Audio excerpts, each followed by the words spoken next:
these mushriks of Quraysh, they decided we need to fix the Muslims. They're starting to become so powerful. So they decided to go to the Jewish clans around, some of the Jewish people, and ask them, how do we deal with this man? So they said, very simple. If you want to know whether he is a prophet or not, you ask him 3 questions. If he can answer you, he's a prophet. If he cannot answer you, he's not a prophet. What are the 3 questions? They say, the first, ask him about some youth of a long time ago. What a question. Someone comes to you, tell me about some youth of a long time ago. Second question, ask him about a man who traveled from the east to the west, and he was powerful. A man of a long time ago. Ask him. What type of a question? The third question, ask him about the soul and how it works. So the Quraysh were excited. They thought this man is never going to come with an answer. They told Muhammad sallallahu alaihi wasallam, we have 3 questions for you. You answer them, we accept. You don't answer them, don't accept. What are the questions? So when they said the questions, he said, I will give you the response tomorrow. And he went back waiting for revelation. Revelation did not come. They came, what happened? He said, tomorrow. Revelation did not come. Tomorrow. Revelation did not come. 15 days went by. And Quraysh came to him and told him, what is it? 15 days have gone by, you haven't yet come. And Muhammad sallallahu alayhi wasallam was saddened. He was making dua to Allah, Ya Allah, send me revelation with the response. And 15 days later, the revelation came down. Why did it delay? Simple reason. Because Muhammad sallallahu alayhi wasallam did not say, Insha'Allah. So Allah says in Surah Al-Kahf, وَلَا تَقُولَنَّ لِشَيْءٍ إِنِّي فَاعِلٌ ذَلِكَ غَدًا إِلَّا أَن يَشَاءَ اللَّهُ. Don't ever say you are going to do something tomorrow without adding the statement, if Allah wills, with it. So if you say, I'm going to do this tomorrow, say, Inshallah, which means if Allah wills. As they say, God willing in the English language, we say, if Allah wills. May Allah subhanahu wa ta'ala grant us that lesson. So when revelation came, the response of all 3 questions came. One was Surah Al-Kahf, the whole surah named after the people of the cave. Those were the youth of a long time ago. The 7 of them, according to some narrations. And Allah makes mention of it in Surah Al-Kahf. إِنَّهُمْ فِتْيَةٌ آمَنُوا بِرَبِّهِمْ وَزِدْنَاهُمْ هُدًى. They were the youth who believed in their Rabb, and we increased them in guidance. And Allah gives the story, beautiful story, Surah Al-Kahf. We mentioned it last year when we spoke of the stories of the prophets and when we spoke of the sleeper caves and so on. May Allah subhanahu wa ta'ala grant us a lesson. Secondly, the man who traveled from the east to the west, the powerful man, he was Dhul Qarnayn. قَالُوا يَا ذَا الْقَرْنَيْنِ. Also in Surah Al-Kahf towards the end, where Allah makes mention of Dhul Qarnayn. He traveled from here to there, this is what he did, and this is what happened. He had a meeting with Ya'juj and Ma'juj where he entrapped them and so on. So all this was made mention of. Quraysh was gobsmacked. The third question. وَيَسْأَلُونَكَ عَنِ الرُّوحِ قُلِ الرُّوحُ مِنْ أَمْرِ رَبِّي وَمَا أُوتِيتُم مِّنَ الْعِلْمِ إِلَّا قَلِيلًا. They are asking you about the soul and how it operates. Tell them the soul is by the instruction of Allah, and He has not given you knowledge except but a little. That is exactly what the Jewish people found in their books in terms of a response when it came to the soul. So they knew this man is a messenger. Still, they did not accept. And the people of Quraysh, they still did not accept. Look at this. They asking questions. When the questions are answered, they still don't want to take it. May Allah subhanahu wa ta'ala not make us from those who break our promises. Now the kuffar of Makkah were left with one option. They went to Abu Talib. They said, Abu Talib, now it's too much. We need your nephew. You need to stop protecting him, and this guarantee of yours, you need to withdraw it. We are making you the following offer. We can give you blood money of how many people you want, not just one. Give him to us, we execute him. He said, no, I'm not interested. Imagine blood money is always 1 for 1. They said, we give you how many you like. Say it. You want blood money of 10 people, we give you. but give us this one man. He said, no. Then they said, okay, we make you another offer. Take any one of our children from the highest of families. Give us your nephew. You can keep that child and give him to us. He says, are you people mad? Are you crazy? You want me to take one of your sons to look after him so he can grow nicely, and you want to take my nephew in order to kill him? Doesn't make sense. Not at all. Foolish. He says, I'm not going to agree with that. So then they said, okay, we're not going to have any luck with this Abu Talib. Now they gathered. They gathered around and they decided amongst the tribes, let us sign a document. We must sign a document. As unlettered as they were, they decided to put pen on paper. In the sense, they decided to write something. What did they write? They drew up a treaty to say, these families of Banu al-Muttalib and Banu Hashim, who are Muslim, we are going to expel them from our cities, meaning from our little suburb that we are living in right now, this part of Mecca. They can go out into the outskirts and we will not deal with them. We will not buy from them and we will not sell to them. We will not marry in them and we will not allow them to marry in us. And we will not provide them anything and we won't accept anything from them. We will never sign treaties with them and we don't want them to sign anything with us. We will not mix with them and we don't want them to mix with us. We will not sit with them and we don't want them to sit with us. We will not talk to them and we don't want them to talk to us. We will not enter their houses and we don't want them to enter our houses. Complete sanctions. Imagine. Against who? Against believers. People who believed in one Allah. People who had the direct help of the Almighty. But this was all the plan of the Almighty. Later on, the Muslims always speak about how these days were. There were people who hated Islam at that particular time, who accepted it later on, and they say how foolish we were at that time.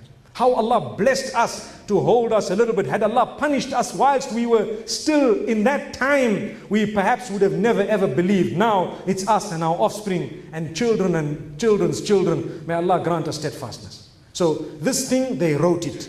And what did they do? They hung it in the Kaaba, inside the Kaaba, they hung it. And everyone abided by it. So no one spoke to these people. And what happened? Because they used to take Muhammad sallallahu alaihi wasallam to the outskirts in order to protect him from being killed by the people of Quraysh. Because had he been killed by the people of Quraysh, there would have been massive disaster there. There would have been an outbreak of war. So the Muslims and Abu Talib and some of the family members of Muhammad sallallahu alaihi wasallam, they used to ensure that he sleeps in a certain place where nobody would be able to reach him. So what they did, the people of Quraysh, they decided, right, you're staying there, you're not coming here. The Muslims were surrounded. They weren't allowed to come out. No one was allowed to go in with food, with any form of goodness. The one who was exempt from this, although he belonged to the family of Muhammad sallallahu alaihi wasallam, was Abu Lahab, because he was an enemy. He was one of those who used to go around telling the people, watch out, don't even give them food. What happened? They had their provisions, their food depleted. When it depleted, 1 year passed. 1 year passed, what happened? Another year passed. There was no food. No one gave them food, no one dealt with them, nothing happened. Wallahi, the Prophet ﷺ began to eat leaves of the tree together with his companions. And together with some who were not even Muslim, who happened to be there because it was their family, a few. And no one batted an eyelid from Quraysh. They're watching these people suffering. So much so that they began to cook the skins or roast the skins of the animals. They had eaten up all their animals. Roasting the skins of their animals and chewing on the inside of that skin, Allahu Akbar, to try and extract whatever goodness they could have had. And sucking on the roots of some of these shrubs that were there in the desert in order to get water. They had suffered for 3 years in what was known as Shi'abi Abi Talib. The name of this place, like a valley, just in the outskirts of where these people were, where the Muslims were now surrounded. And what had happened? Allahu Akbar.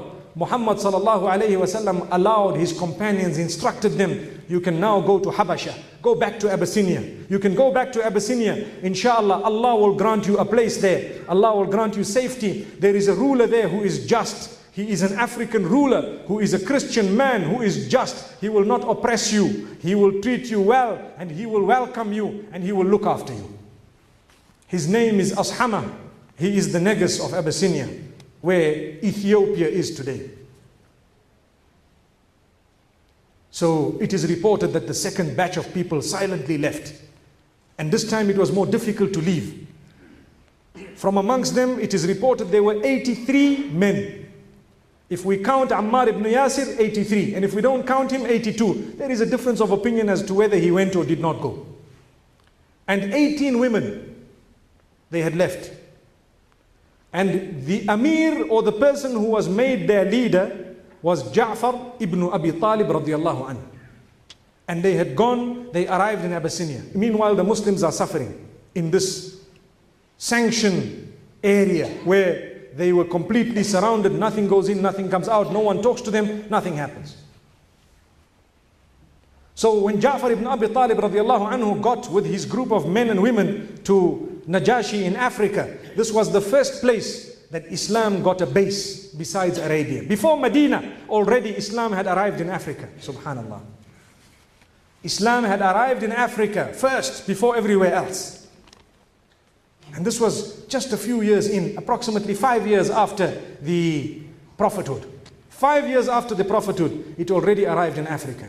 And Ja'far ibn Abi Talib radiyallahu anhu tells Najashi, we are people, we've been oppressed, we have a Nabi amongst us, a messenger who has come with the word of Allah. He has instructed us to do this, to do that, to stop worshipping idols, to stop oppressing our women, to stop cheating and deceiving, to look after our neighbors, to honor our treaties and to fulfill our promises. And He has instructed us to pray and to fast and to give alms to the poor and so on. And He has done this and that. And our people began to persecute us. They wanted us to go back to the religion of our forefathers. They want us, we were a nation who used to bury our daughters alive. We were a nation who used to engage in so much mockery of our own women folk. We used to buy and sell and trade in human beings. And we used to do this and that and so many different things. And we used to worship idols completely until Allah sent in our midst a messenger who came with a book. And he came with revelation. And he instructed us to do this and this. Najashi heard. And he told them, you are welcome in this land. And you will be protected here. And you may worship Allah subhanahu wa ta'ala. But hang on.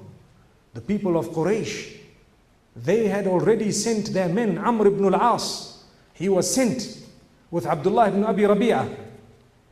And some narrations make mention of Amarah ibn al-Walid.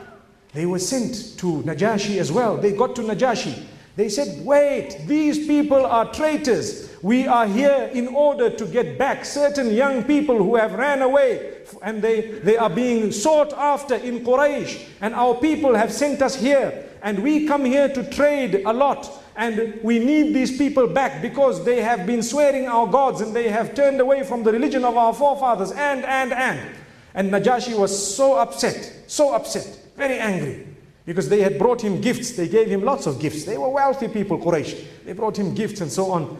And he heard from Ja'far ibn Abi Talib. And he says, these people are correct. They will stay here and you will not be able to do anything. You need to return. The following morning, these two decided, let's try and strike a chord. So they go to Najashi in the morning and they say, do you know what they say about Jesus? May peace be upon him. Isa. They know this man is a Christian. So they say, these people blaspheme Jesus.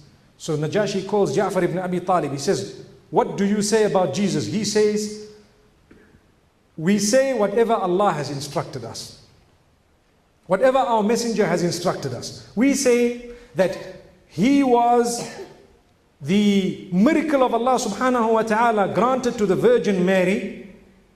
And he was born without a father, and Allah subhanahu wa ta'ala gave him life. He spoke to people when he was a baby, and he declared that he is Abdullahi wa Rasuluhu. He is none other than a messenger of Allah subhanahu wa ta'ala and a prophet of his. And that's what we say. And we stop there. So Najashi looks and he says, read me some verses from what you have.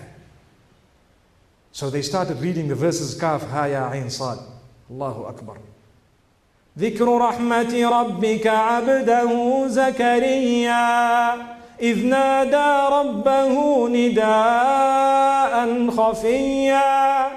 Najashi, just like Umar ibn al-Khattab radiallahu anhu, began to cry, so much so that verses were revealed telling Muhammad sallallahu alayhi wasallam that there are people who are leaders of the Christians whom when they heard the Qur'an they began to weep. وَإِذَا سَمِعُوا مَا أُنزِلَ إِلَى الرَّسُولِ تَرَى أَعْيُنَهُمْ تَفِيضُ مِنَ الدَّمْعِ مما عرفوا من الحق يقولون ربنا آمنا فاكتبنا مع الشاهدين.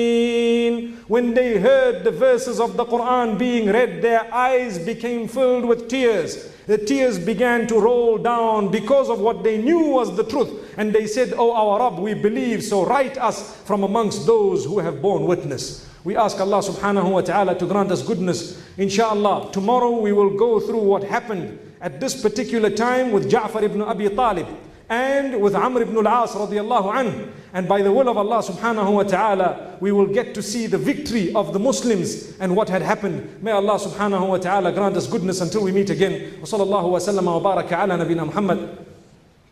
Assalamu alaikum wa rahmatullahi wa barakatuh. Introducing the top-rated Islamic app in the world, One Islam TV. The app offers a smooth, immersive viewing experience with user-friendly features and seamless interface. Discover the power of technology for the purpose of spreading the light of Islam to every corner of the world. Download the One Islam TV app now.